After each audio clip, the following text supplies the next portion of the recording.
क्या कह रहे थे लास्ट क्लास में, क्या पढ़ा था? फिरोज शाह तुगलक। खत्म हो गया था फिरोज शाह तुगलक का टॉपिक। तो आगे का करें शुरू टॉपिक। चलो, तो फिरोज शाह तुगलक के बाद में जो अगली कहानी शुरू होती है, प्यारे बच्चों एक क्वेश्चन याद रखना, फिरोज शाह तुगलक के बाद गद्दी पर कौन बैठा था? तो फिरोज शाह तुगलक के मरने के बाद गद्दी पर बैठा था नसरुद्दीन फिरोजा। फिरोज शाह तुगलक के मरने के बाद गद्दी पर कौन बैठा था? नसरुद्दीन फिरोजा, या इसको नसरुद्दीन मोहम्मद शाह भी कह देते हैं। इसको नसरुद्दीन मोहम्मद शाह भी कह देते हैं, नसरुद्दीन मोहम्मद शाह। मोहम्मद शाह ये गद्दी पर बैठा था। ये रहा था 1390 से लेकर 94 तक, 90 से 94 तक रहा था ये। इसके बाद इसकी कहानी नहीं पढ़नी हमें। इसके बाद जो अगला राजा बना था उसकी कहानी पढ़नी अति आवश्यक है। 90 से 94 ये इंडियन हिस्ट्री का क्वेश्चन है, आप पढ़ना चाहो तो पढ़ सकते हो।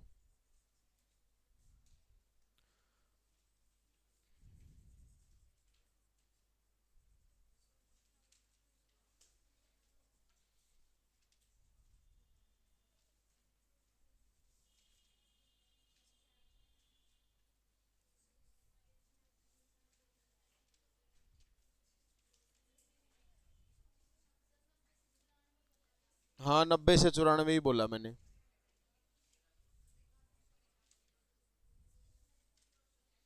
देखो भाई, फिरोज शाह तुगलक खत्म, उसके बाद नसरुद्दीन फिरोजा और नसरुद्दीन मोहम्मद, इसको शाह भी कह देते हैं।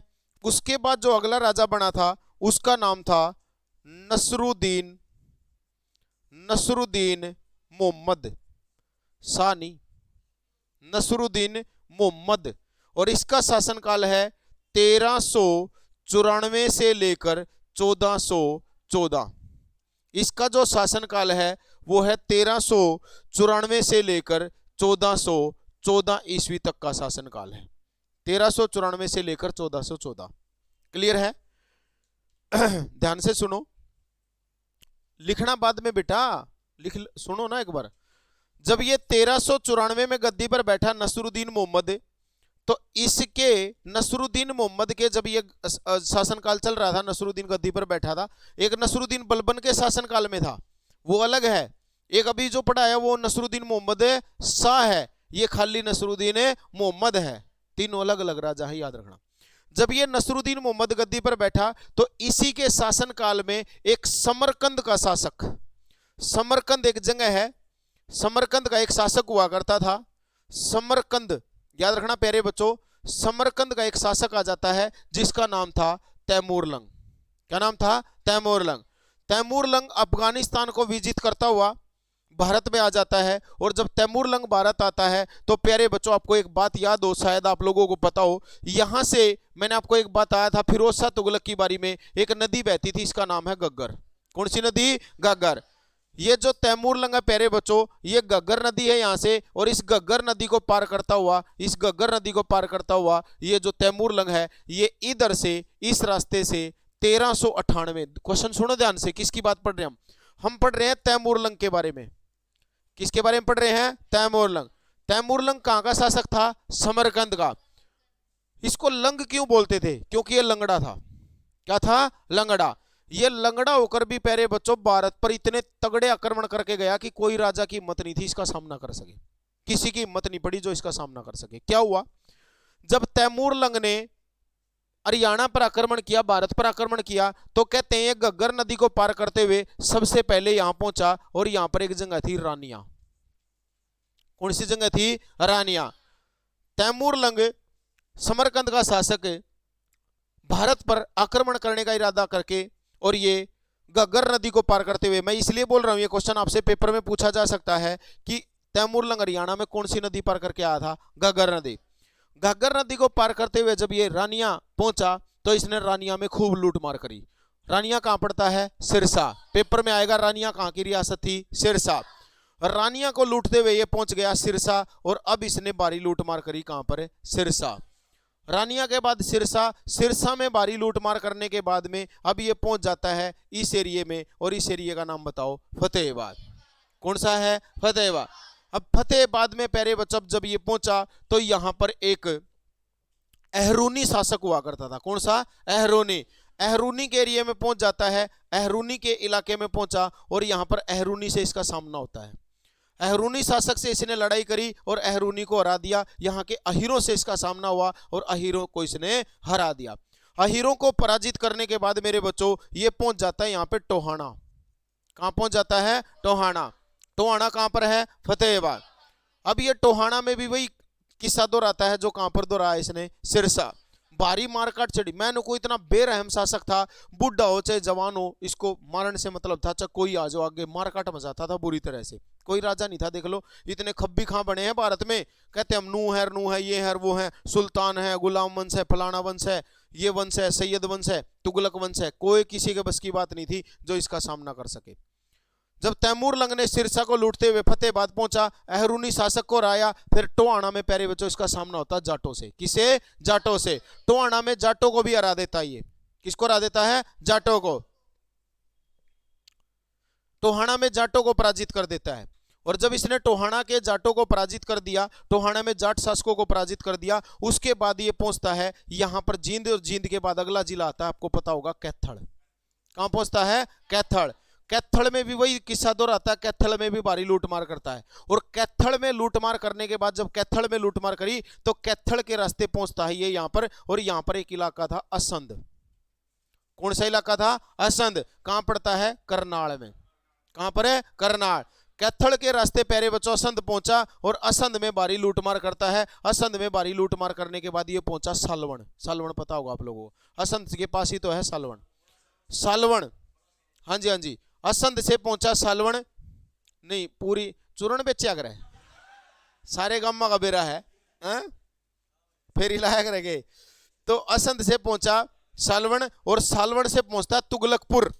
कहां पहुंचता है? तुगलकपुर। तुगलकपुर बताओ। सफेदों। सफेदों का नाम क्या था? तुगलकपुर। किसने रखा था? फिरोज शाह तुगलक। वहां पर तुगलकपुर पहुंचता है, तुगलकपुर में भारी लूटमार करता है और तुगलकपुर में भारी लूटमार करने के बाद ये पहुंचता है पानीपत। कहां पहुंचता है? पानीपत।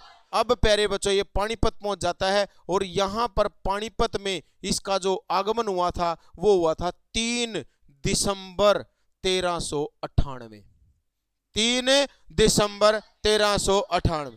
पानीपत की जनता को पहले ही सुल्तान ने आगाह कर दिया था कि तैमूर लंग आ रहा है, बहुत दुष्ट राजा है, इसका कोई भी सामना नहीं कर पाएगा, अपनी जान बचानी है तो अपने लतड़े कपड़े ठालो और यहाँ तक भाग जाओ। पानीपत की जनता को तैमूर लंग के आने की जब खबर मिली तो तैमूर लंग के आने की खबर मिली तो पानीपत की जनता पहले ये रास्ता छोड़कर यहाँ से जा चुकी थी। पानीपत सब खाली हो चुका था तैमूर लंग के डर से, सबको अपनी जान का खतरा हुआ है। जो भी चाहने की चीजें थी, जरूरत की चीजें थी, वे सारी लेकर भाग गए। प्यारे बच्चों अगर मैं आज के टाइम की बात करूं, आज नु पता लग जाए फलाना राजा आक्रमण करने वाला है तो आज तो तुम्हें पता होगा। आज के टाइम पे पहले तो जरूरत का खाने का सामान लेकर भाजा करते थे, आज के टाइम पर नुबेरा लग जाए ना, कोई राजा आ रहा है तैमूर लंग लंगड़ा आ रहा है, नाश्ता होगा लंगड़ा, तो भाई साहब आज के टाइम में तो छोरी पहले तो नु कहेंगी मम्मी मेरा फोन कहाँ है, मेरा आईफोन कहाँ है, मेरा लहंगा कहाँ है, माई लहंगा इज वेरी महंगा है, हाँ अपना लहंगा लेकर भाजेंगी। और भाई सच्चाई है या आज के टाइम पर लंचा ये वो, यानी कि कपड़ों पर ध्यान रहेगा, नू नहीं है जान बचा लो। तो अब यहाँ से पानीपत से भी सारी जनता भागी और कहते इसने पानीपत से 1,40,000 मन 1,40,000 मन गेहूं लूट लिया था। क्या लूटा था? गेहूं। और तो कुछ हाथ लगा नहीं इसके, और कुछ नहीं हाथ लगा इसके। लोगों के ठेके भर रहे थे दाना के, इब दाना न कुण लेकर भाज जाओ, अपनी जान बचानी थी, जरूरत का सौदा लेकर भाज गए, चून के पीपे लेकर भाज गए, दाने कुण लेकर भाजा था, दाने के ठेके नु भर रहे थे, इसने दानों की बोरी भरी और कहते हैं 1,40,000 मन गेहूं लूटा था। कहां से? पानीपत से, पानीपत के एरिया से। उसके बाद प्यारे बच्चों ये पानीपत आक्रमण करता हुआ पहुंच गया दिल्ली, और दिल्ली में किसका राज था? नसरुद्दीन। नसरुद्दीन मोहम्मद के पास पहुंचा और नसरुद्दीन मोहम्मद को इसने पराजित कर दिया। 1 महीने तक हरियाणा में आक्रमण करता रहा था। कौन है? तैमूर लंग। कौन है? तैमूर लंग। तैमूर लंग ने 30 दिन तक, क्वेश्चन आ जाएगा पेपर में, तैमूर लंग ने हरियाणा को कितने दिन तक लूटा था? 30 दिन। 30 दिन तक इसने हरियाणा को लूटा और इसने प्यारे बच्चों 30 दिन तक हरियाणा को लूटने के बाद हरियाणा की जनता ने इसके अत्याचारों को सहा।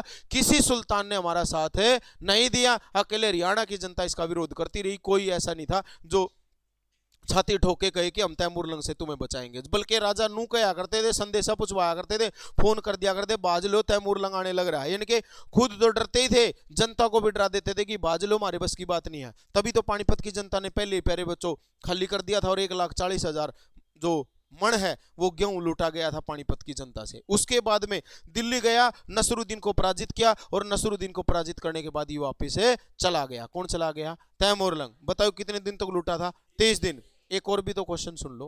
वापिस जाने के बाद इसने अपना सारा प्रशासन, सारा सिंहासन खिज्जर खां को सौंप दिया। किसको सौंप दिया? खिज्जर खां। वापिस जाने के बाद इसने अपना सब कुछ किसको सौंप दिया? खिज्जर खां। खिज्जर खां।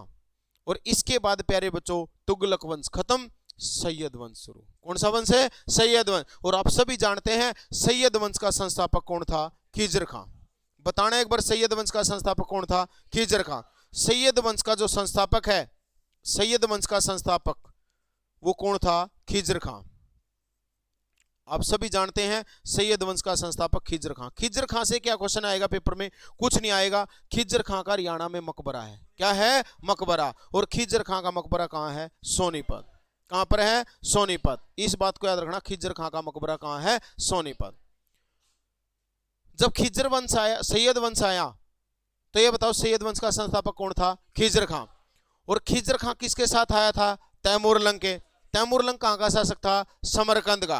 दोबारा देखो, तैमूरलंग ने हरियाणा पर कब आक्रमण किया? 1398। 1398। बड़ा जबरदस्त क्वेश्चन। सबसे पहले प्यारे बच्चों ये राजस्थान में आया था। कहां पर आया था सर जी? राजस्थान में बटनेर नामक स्थान पर। कहां पर है? बटनेर। और बटनेर की ओर से, बटनेर कहां सर जी? हनुमानगढ़ का नाम है बटनेर।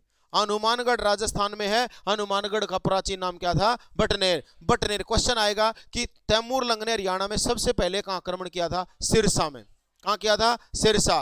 तैमूरलंग हरियाणा में किस ओर से आया था? राजस्थान। क्वेश्चनों को सुना करो। तैमूरलंग ने हरियाणा पर कब आक्रमण किया? 1398। किस ओर से किया? राजस्थान की। सबसे पहले कहां आक्रमण किया? सिरसा। सिरसा में इसने प्यारे बच्चों हमला किया, रानिया में हमला किया, फिर कहां पहुंचा? फतेहाबाद। फतेहाबाद में अहरूनी शासक से इसका सामना हुआ, अहरूनी को हराया, हीरो को हराया। फिर किससे सामना हुआ? टोहाना। टोहाना में किसे? जाटों से। जाटों को हराने के बाद फतेहाबाद लूट लिया। सिरसा लूटा, फिर क्या लूटा? फतेहाबाद। फतेहाबाद को लूटने के बाद कैथल। कैथल के बाद संत सालवन सफीदों होता हुआ कहां गया? करनाल। करनाल से आया पानीपत। और पानीपत को इसने कब लूटा था? 3 दिसंबर 1398। 3 दिसंबर 1398। कितना अनाज लूट लिया? 1,40,000 मन अनाज लूट लिया। पानीपत की जनता इसके आने से पहले ही भाग खड़ी हुई थी प्यारे बच्चों। सारे इतना जहरी था यो लंगड़ा, इसका कोई सामना नहीं कर पाया। देख लो प्यारे बच्चों, कोई भी इसका सामना नहीं कर पाया। और इसने फिर नसरुद्दीन को हराकर सारा जो भारत था, उत्तर भारत था, वो किसको सौंप दिया? खिज्जर खां। और खिज्जर खां ने कौन सा वंश बनाया? सैयद वंश। अब 1 नंबर की कहानी आएगी सुनने की। जब सैयद वंश आया तो सैयद शासन काल में हरियाणा में जो सामंत थे, जो मुक्ति थे, जो रजवाड़े थे, उन्होंने अपने आप को स्वतंत्र कर लिया। किनसे? राजाओं से। पहले दिल्ली का राजा क्या, दिन सारे राजा हुआ करते थे। ये रजवाड़े कहते हैं, ये राजपूत कहते हैं कि हम तुम्हारे अधीन रहकर कार्य क्यों करें? जब तुमने उस लंगड़े थे तुम्हारी जान बचाई नहीं, जब लंगड़ा आया जब तो तुम भाज गए थे कूड़ा में। अरीब तुम चौधर जमाओ हो। इसका मतलब हरियाणा वाले बोले कि हमने डटकर सामना किया था तैमूरलंग का, तो हम तुम्हारे अधीन रहकर क्या करेंगे? हम तो अब खुद स्वतंत्र हो जाएंगे। तो कहते हैं हरियाणा में 2 नई शक्तियों ने जन्म ले लिया। एक तो था प्यारे बच्चों मेवात का राजा। कहां का राजा? मेवात। एक तो था मेवात का राजा जिसका नाम था हसन खां मेवाती। उसके पूर्वजों ने हरियाणा पर अधिकार कर लिया, मेवात पर। तो मेवात में आप नाम याद रखना, हसन खां मेवाती। हसन खां मेवाती। और इसके पूर्वजों ने मेवात पर। और सबसे एंडी क्वेश्चन है, कैथल में मंडारों ने अधिकार कर लिया और कैथल का एक राजा आजाद हो गया, मोहन सिंह मंडार। मोहन सिंह मंडार। बोला जी ये कहानी क्यों पढ़ाई हमें? क्योंकि मेरे बच्चों अगली जो कहानी है हमारी वो इसी पर डिपेंड करती है। अब आएगा हरियाणा में बाबर, और बाबर के साथ युद्ध होगा पानीपत का पहला। पानीपत का पहला। और इस युद्ध में, पानीपत के युद्ध को जीतने के बाद जब बाबर हरियाणा पर अधिकार करेगा तो बाबर का हरियाणा में 2 जगह विद्रोह होगा। एक होगा कैथल में और एक होगा मेवात में। आया समझ में आपको? अब कैथल का राजा कौन है? मोहन सिंह भंडार। और मेवात का कौन? हसन खां मेवाती। अगली कहानी आप बाबर की तब पढ़ पाओगे जब आपको पहले इस कहानी का पता होगा। अरे क्लियर है? समझ में आया कि नहीं? तो एक बार ये पूरा मैप अपनी कॉपी में बनाइए, उसके बाद मैं आपको आगे की कहानी पढ़ा देता हूं। क्या कर रहा है तू?